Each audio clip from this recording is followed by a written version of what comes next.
People often ask, hey Jason, what's the number 2 search engine? And I think most people kind of now think YouTube, and that's true in a certain way. It's certainly not Bing, right? Bing is pretty much also ran.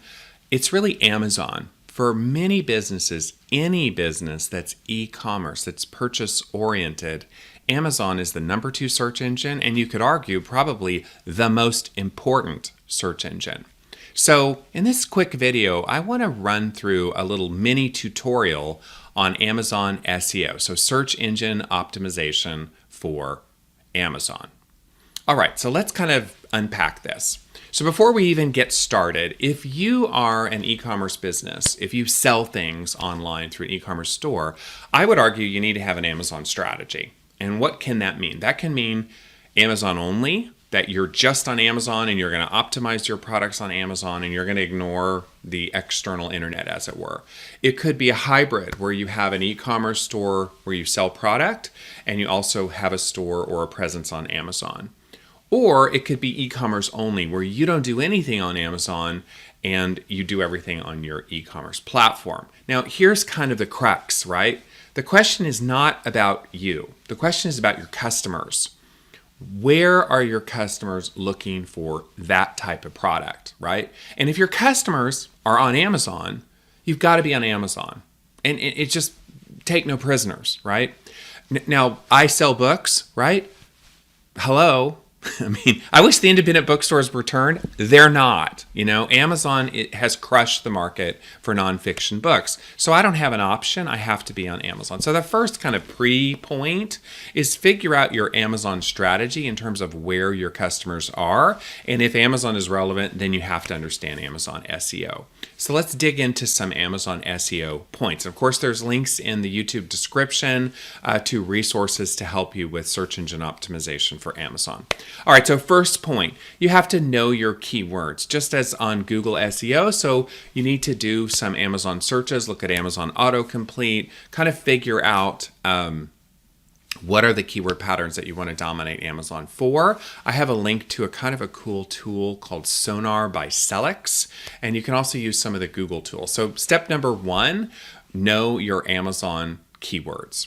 Step number 2 is optimize your product listing, and this parallels on-page SEO for regular SEO for Google, right? So what do we mean here? You obviously can have a product, you're going to sell, some type of tchotchke, on Amazon. You've got to have the keyword in the title of the product. So if you sell tennis shoes or sneakers, it needs to say tennis shoes or sneakers, right? If it's sneakers for people with carpal tunnels or something, it's got to have that in the product name. So the product name needs to be optimized against the keywords. The product description needs to be keyword heavy, and a little fun fact, bullets tend to do better on Amazon. Third, you need a good photo, right? A good photo is very important for many products on Amazon, and there's what's called zoom capability, which has to do with the size of the photo. And then on the back end, when you upload a product or a book into the Amazon system, you can embed keywords in it. So I have some examples in the links for fresh roasted coffee and some of the stores on Amazon, but you need to optimize your Amazon presence against the target keywords, and that's essentially on-page SEO.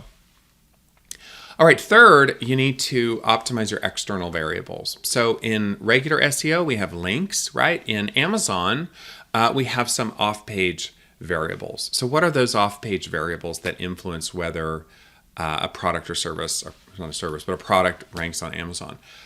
First and foremost, reviews. Products that have a lot of reviews, products that have 5-star reviews, products that have a sort of a trickle of reviews, not all at once, sell better. The more a product sells, the more reviews it gets. The more reviews it gets, the more it sells. So you're trying to encourage these virtuous circles. Now, the Amazon official policy is thou shalt not solicit reviews in any way, shape, or form.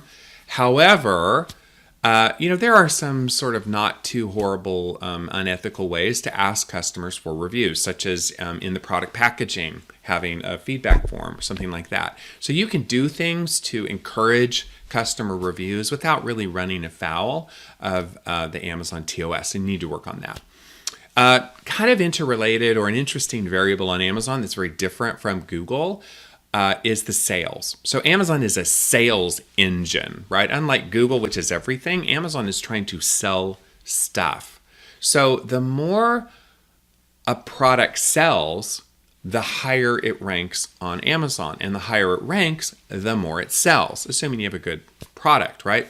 So you as the vendor need to do things to kind of juice the sale of that product. And what can you do? Price, right? Don't overprice it. Don't underprice it, because Amazon doesn't want to sell free things, right? So you got to find a sweet spot in your pricing. You can give away incentives, right? Let's say external incentives. Maybe it's buy one, get one. Maybe it's buy this product, get another product that's sort of a tangential product. Maybe it's coupon codes. There are ways to generate coupons in your seller account for Amazon. So you need to do things, especially at product launch, to accelerate the sales velocity of the product, because Amazon rewards products that make it money. So it's a sales engine, and you need to do that. So the third step here is optimizing the external variables, and I would say reviews and sales are those two variables that you've got to work on for your external optimization.